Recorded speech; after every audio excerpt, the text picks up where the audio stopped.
Hello again, everybody. It's Scott Casper, Takedown Media. We continue our coverage of the sport. This time we head to New York. A well-traveled Hooman Tavakolian is back from his travels, back in the city.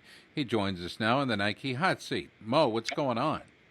Good morning, Scott, and good morning to all your listeners. It's an honor to be on your show. I'm a big fan. Thank you very much, bud. I appreciate that. I want to do a little background on you right now, just kind of set the stage, and then we're going to tell everybody what we're talking about today. You're a hedge fund, part of a hedge fund company in New York City that'll go unnamed. It's on Wall Street. 39-year-old living in the city, got a great little family going there. You grew up on Long Island, though, right? Yeah, I moved to America when I was 8, and then we moved to Long Island, which is Section 8 for wrestling. Isn't that kind of interesting? You came to America when you were 8, and you ended up in Section 8.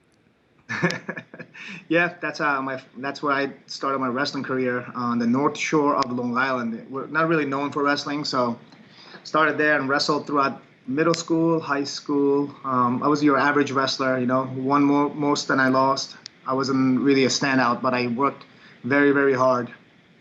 Well, you understood the hard work was going to get you somewhere, so you ended up wrestling for Hofstra, where you got injured, and then you transferred to Hunter. Now, I know quite a bit about Hunter. Tell me how that whole thing transitioned. Yeah, after high school, I walked on actually at Hofstra University, and Tom Ryan came in, and I was able to make the lineup my second year at 150 pounds, and that was his starting 150 pound, and that was his first couple of years of Tom Ryan, so he was building the program.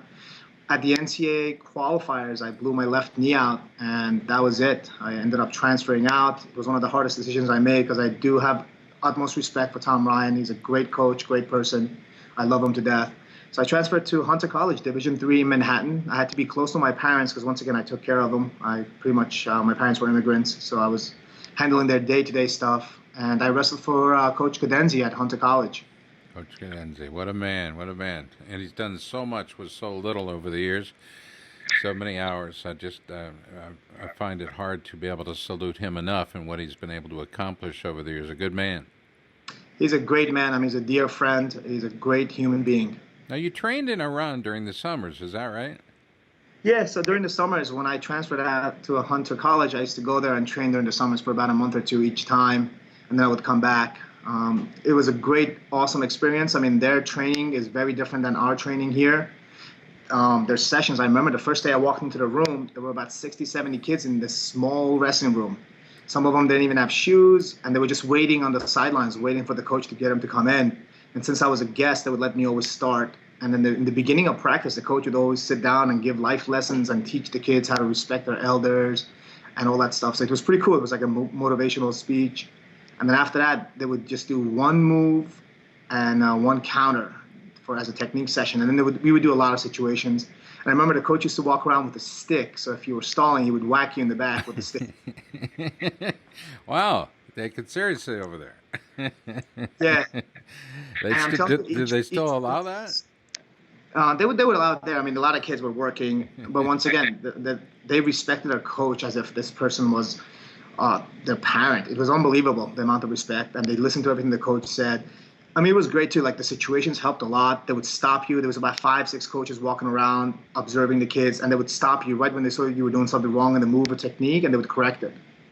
Well, you've become part of the wrestling leadership of the New York Athletic Club. Wrestlers kind of gravitate toward wrestling wherever it is. Well, you gravitated toward the historic New York Athletic Club that funds so many great athletes, men and women, in their efforts around the world. Why is your involvement with them so important to you? Well, once again, after college, wrestling is one of those things that you just can't go cold turkey and leave it behind and move on. I mean, it's in my blood, being Iranian and also wrestling here all my life. I owe a lot of my success and a lot of things I've obtained in life to wrestling. I've been down and at the bottom, and then it has helped me not give up and move forward. So I used to come to the NYC wrestling room when I was a kid. I used to sneak down to the basement under Sunny Greenhow. So I used to work out there with Coach Hamid. Coach Hamid Kermanshah was my coach here in the States.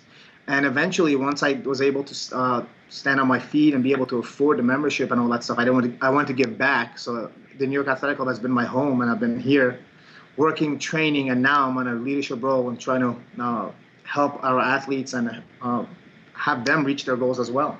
And that wrestling leadership, surely not an empty one. You are dedicating time and effort and money. And we're going to get into a little bit more of what you're doing here in a moment. After I tell folks that you're also the liaison for the Iranian Wrestling Federation here in the States. Yeah, which is great. I mean, once again, it's great that I kept that contacts there. So they utilize me a lot. I mean, when I go back, I'm there with them, and then when they come here, I usually handle their matters here in the States. So it actually works. It's a great. It's a middleman here. So whenever they have questions, I reach out to USA Wrestling for them. I mean, and it also helps that I speak the language and I can read and write it still. Now, along with that Iranian Wrestling Federation liaisonship, along with your NYC wrestling leadership responsibilities, the fact is, you work on Wall Street. You would think that you'd have nothing but time. You're one of the busiest guys I know, and yet you still make time, and you still recognize the need for kids in impoverished areas, kids in the inner city, for the fact that they need gear, they need shoes, they need time, they need training, not just in our own backyard, but around the world, in Iran, Bulgaria, Brazil. You've recently been able to partner up, in a sense, to use a word anyway, with Alison Dantas from the WFEA. Talk to us a bit about the WFEA, what it stands for, and what Alison is trying to do. Well, like I said, I couldn't do this all alone. I have a great support system with this outreach program and this wrestling diplomacy that I do. I mean, if I were to do this alone, I would not be successful. I mean, I got great people such as Neil Duncan, who also always supports me. Nike, Shane from Nike also is there for me. And also the NYC guys are always there. You got Craig Vitigliano, who has his own gym in Long Island, and he's always there helping me out. So I reached out to, I believe I was connected to Ellison. Ellison, I believe, graduated from Oklahoma University. He's Brazilian and moved back to Brazil. And he started this concept, this organization, which is similar, I believe, to our Beat the Streets here. So what he does is he takes kids that are in need, needy kids, and introduces them to the sport of wrestling, keeps them occupied, and gets them out of trouble. As you know, Brazil, it's kind of rough. It's not a safe place to be. So for the youth, he's giving them hope. So I teamed up with them. I provided them shoes from people that donate to me. I buy shoes myself throughout the year, and I sent them some. And I came up with an idea with him. I said, hey, why not do a clinic for your kids? Let's help these kids. And he was all for it. I said, let's do a basic Iranian style technique session. So he agreed. He was very happy. He told me he's concerned about funding, and I said, don't worry about it. I will fund this myself, and the people I will bring will also fund it themselves as their contribution to your organization. Since we can't write you a big check, we will devote our time. We'll travel on our own dime and come out there. So I reached out to my close friend, dear friend, Mehdi Kaveh, who was Iranian national champ a couple of years. He also was part of the Iranian national team. I believe he wrestled Kerry Kolat, and I think he lost him once and beat him once. He was part of the Goodwill Games. So he's coming in. He agreed to the terms. Craig Vitigliano jumped on board too. He's a big supporter of mine. Wrestling diplomacy and outreach. Rafael Soto is coming down also from the New York Athletic Wrestling Club. So a bunch of us are going down there to hopefully make an impact, make a difference. And as we're doing this, we're also going to try to bring some wrestling shoes and gear. I mean, I see their videos, their training, they're working out in bare feet, and it just reminds me of back in Iran. And ideally, if I could just be one person's hero and save one kid and, give them that Olympic hope and potential, why not? Let's do it. And here's one thing I've noticed, Mo, is that I don't see an awful lot of you on social media, a lot of pictures of you. You're doing a lot of this stuff behind the scenes. You're quietly, diplomatically reaching out to help these kids. And through global consulting firm Tavak Partners, you're really putting things together in a big way, but quietly. And, it's that type of effort that ends up paying off for so many, and it's a positive example, I think, for so many. You mentioned Neil Duncan over at ASICS. He's one of those guys that prefers to stay behind the scenes. Nick Gallo, for the most part, same way, but good people that just understand that we're going to be getting a lot of phone calls for special needs, and this is one of those that they actually reached out to you. And wrestling diplomacy and outreach is a perfect way to spread the word. We're talking with Mo, and Mo, your name, Hooman Tavakolian, does not necessarily scream the name Mo. Mo is actually short for your birth name, which was Muhammad Ali. Is that true? Yes, it is. I mean, my birth certificate is Muhammad Ali, and throughout my whole wrestling career, everyone knows me as Mo and refers to me as Mo here in the States. I love that. I love that story. I may have hung on to Muhammad Ali, much to his disappointment, but I remember my first appearance at Madison Square Garden. They gave me the dressing room that Muhammad Ali used in the 1971 fight against Frazier. Oh, wow. And dude, I was just like, what? It was very special. Our Nike hot seat today, we've got a good one. He is in his offices in Manhattan, where he is part of a hedge fund there on Wall Street, doing what he does, moving money around and making people money, calculated risk and calculated rewards. 39 years old. Wrestling has not forgotten him, and he has surely not forgotten wrestling. You're going to be traveling to Brazil in August. Talk to us about when you're going. The plan is we're going to leave, me and Craig Battagliano, we're both on the same flight. We are leaving on Tuesday night. We're traveling to Brazil overnight, and we'll get there on Wednesday. We're planning on doing our clinic and technique camp on Thursday, 2 sessions, and possibly 2 sessions on Friday. And then from there, we're going to move over to the Junior World Championships and be there. And for the Junior Worlds, I'm going to be there. My cousin is sponsoring the winners of the Junior Worlds. He's got that watch company. I don't know if you remember, I Beat the Streets, Azad Watch. So I'm a representative for him as well there. Nice. I'm a watch collector, and that's one of the one day I'll get lucky. So we know it. We know this. So Brazil, August 12th. And then the kids that are going to be in the clinic, I understand, are going to be able to attend the Junior Worlds, and I think that's probably the best of the best. And here's why I say that. You've got the grassroots effort on the mat at the clinic level, and then you're going to take them to see this is what could be. Stick with it long enough, work hard, dedicate yourself long enough. You could be appearing on this very same stage, wrestling the best in the world. Exactly. Once again, it just showing them hope. I mean, when you talk to these kids, a lot of them are like, they can't afford to travel anywhere.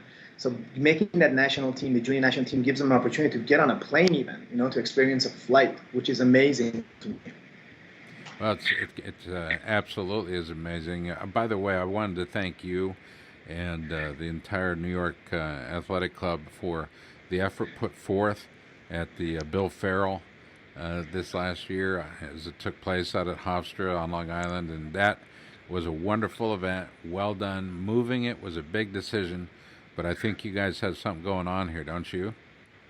Yeah, it's great. I mean, bringing that tournament to Long Island and naming it Bill Farrell, I think it's just great. And Hofstra's been a great partner. As you know, they're the host for the 2016 NCAA tournament as well. And just that relationship with Hofstra and using that MAC arena is incredible. And once again, we have a lot of support. I mean, there are a lot of people that support that tournament. I mean, Titan Mercury, Wayne Boyd, and Andy Barth have been a huge supporter of us moving that tournament. And then you have Kira Barry and Mike Novogratz also share the same vision too. I mean, they're always behind us, like you said, behind the scenes. So they're always helping me and with my initiatives. Good people for all the right reasons. They are not just a part of wrestling. They're taking an active role in wrestling. You can too. Is there ways people can reach out to you, Mo, should they want to donate, should they want to be a part of the campaign for wrestling diplomacy and outreach? Yeah, definitely. They definitely do. I'm all over the place. I mean, they could basically just email me at Hooman@tavakpartners.com, or I have Wrestling Diplomacy NY at gmail.com, or you just basically just Google me. I'm all over the place. And if you'd like further information, folks, you can always get a hold of me too. Scott.takedown@gmail.com. Easy enough to do. And we encourage you to do so. A man doing good things, surrounded by very, very good people. The campaign for wrestling diplomacy and outreach continues. Our Nike hot seat has been filled by a good man. He'll be heading to Brazil to conduct a clinic down there for needy kids. The WFEA is alive and well down there, and they're looking for a little help. Hooman Tavakolian has been our great guest today. And the market has been a little bit volatile as of late. I would imagine that makes your job just a little more interesting. Well, it's Greece, and I was telling a couple of my Greek friends, maybe the Persians should step in now, based on history. It's our turn maybe to come in and help them out. Well, I tell you what, historically, politically, maybe a good time. Mo, thank you so much for your leadership, all you do for the sport. I'm looking forward to hearing the results from Brazil, and it's going to be an interesting trip. Maybe next time I can join you in the travel. That would be a lot of fun.